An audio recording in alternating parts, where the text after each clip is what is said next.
Ás probas me remito, daqui do que estamos traballando en Cabío este ano, pois, comparado co 17 e co 16, foi un fracaso.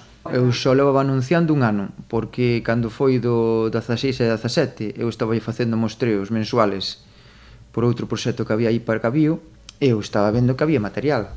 Que pasou? Pois, no 17, traballouse todo o ano, o sea, os 6 meses, eu xa avisei que iso que iba a ser un risco, e ainda por encima non houve os controles pertinentes por parte da autoridade que tiña que leválos a cabo, por consiguiente, blanco en botella. A situación de Cabío repetiuse prácticamente no Boído.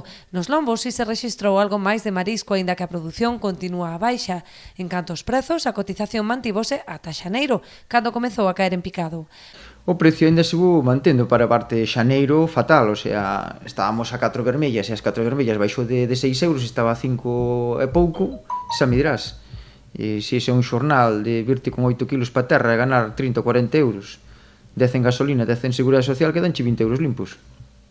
Xa, a blanca desaparecida desde a primeira semana. Para tentar mellorar a produtividade de cara a futuras campañas, as confrarías arousáns elaborarán un plan de xestión conxunta. Intentar crear un plan de xestión, que ainda estamos neso, e a ver, ainda temos hora xuntanza para o próximo luns, para o día 2 de abril, para facer un plan con todas da lei, mirando con abogado todas as cláusulas, constituirnos e mirar de poder facer frente a axudas e a ver se sale algo.